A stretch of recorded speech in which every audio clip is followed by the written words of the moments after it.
Fight on, Trojans, and fly on with ONT. Ontario International Airport is a proud sponsor of our USC Trojans. Visit SoCalSoEasy.com to book your journey through ONT today. And USC's head coach interview is presented by iTrust Capital, the official crypto platform of the USC Trojans. Keely Yoren for Cody Kessler with Sean Cody and Jordan Moore. Head coach Lincoln Riley, fresh off the practice field. We appreciate you taking the time, Coach. Coach, we just talked about it. Obviously, some sad news here at USC. The passing of legendary head coach John Robinson. A lot of great coaches before you here at USC. JR among them. I don't know how well you knew him or if you got to know him, but certainly a meaningful presence around these halls. Yeah, a tough day. I just found out the news coming off the practice field and walking in here, and I think that's one of the greatest things at our university and at our football program is all the greats that have come before, the coaches, the players, everybody that's made this special. And days like this are especially tough. Although I'm sure it'll kind of rev back up all the great memories and accomplishments that Coach was a part of here. So just want to, from our entire football family, just want to offer him, his family, obviously his family, condolences, and just know that we appreciate him. He'll obviously forever be a huge part of USC football. Yeah, Coach. No slow moments here at USC. Even during a bye week, you're breaking ground on new fields. You're recruiting, and then you got a quarterback change. So just I guess take us through the bye week and all that encompassed this last week for the just a normal relaxing week. So yeah. It was a good week. The guys, we got after it on the practice field. Felt like made some real improvement, really challenged the guys to attack the week, and felt like they really did, and so was pleased with the way we practiced. Obviously, Thursday having the groundbreaking for the new football facility was a significant day. I mean, for a lot of reasons, to see so many people, past and present, that USC football means a great deal to them. To see this facility start to come together, which is, I think, symbolic in a lot of ways. Something that has needed to happen here, and it took obviously a massive. You should have seen the place I played in when I was here, Coach. Jeez. Oh, I've heard. I've heard. It's obviously a massive undertaking too, just to do all that this university had to do and all the people involved to get this done. I think the results and the aftershocks of it, they're already starting to happen. They'll happen more and more as time goes on. But just to see all of us come together to be able to celebrate that moment, I think that the enormity of the situation for those that were there, I think felt it, and it was an incredible event, makes you smile when you think about what's coming, the new facility and all that comes with that. What are you most excited about when it comes to the new facility? Oh, a lot of things. I mean, I think the functional day-to-day for our staff and our players, being able to prepare, to train, to recover in a way that I think will be very, very unique and a huge competitive advantage.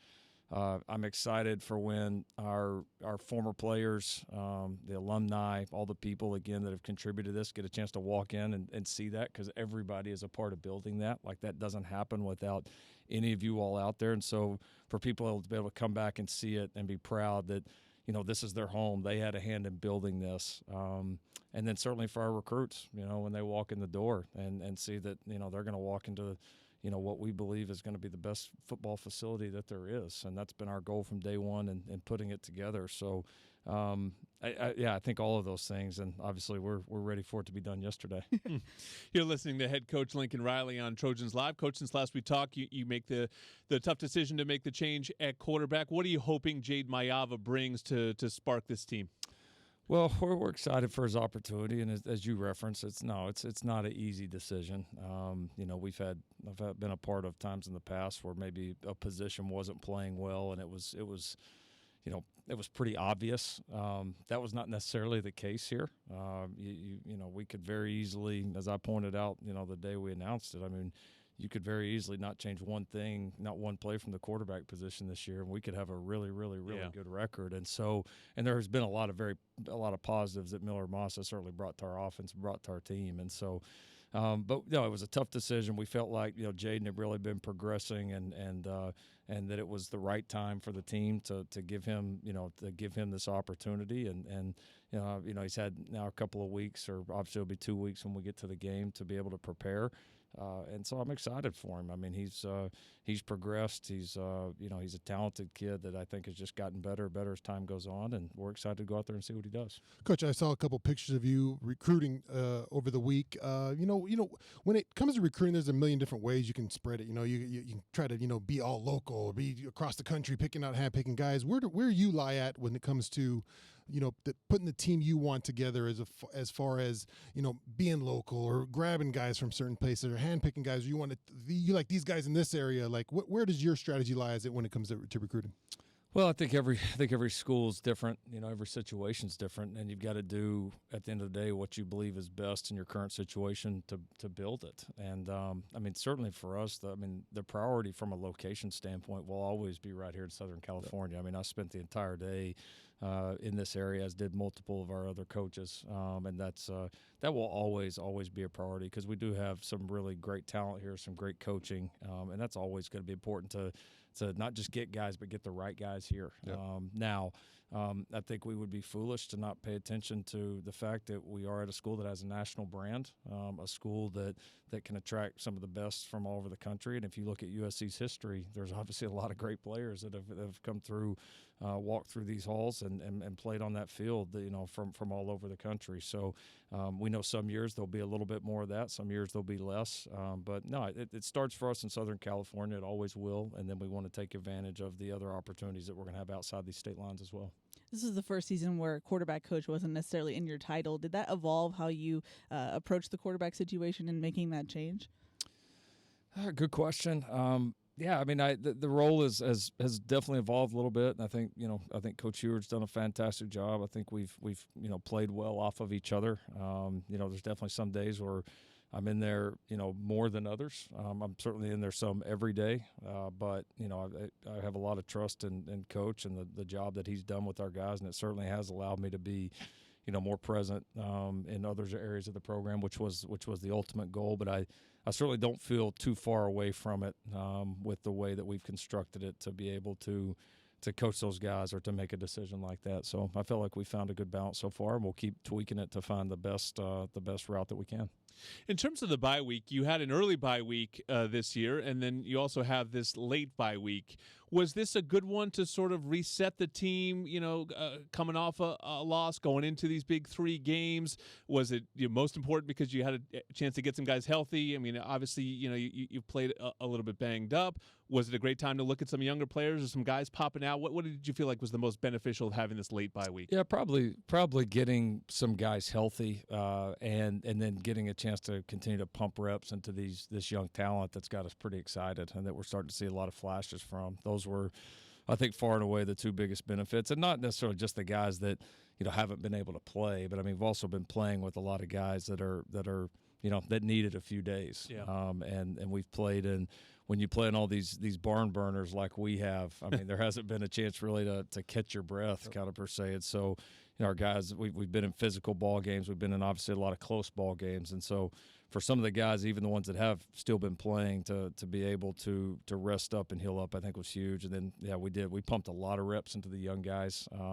We see some – it's always kind of funny. You get to the bye week, you get to bowl practices, and you catch your breath and you start watching these guys, you start to see some of the improvements that they've made, some of the jumps. And some of it's guys that are starting to play reps for us right now on Saturdays, and then some of it's guys that maybe aren't playing yet in the games, but you start to see their development and all the work that's gone behind the scenes in their developmental lifts throughout the season and all their scout team work. And you're like, that guy looks a little different than maybe he looked during fall camp. You start to see some of that, which was exciting and I thought very positive during the week.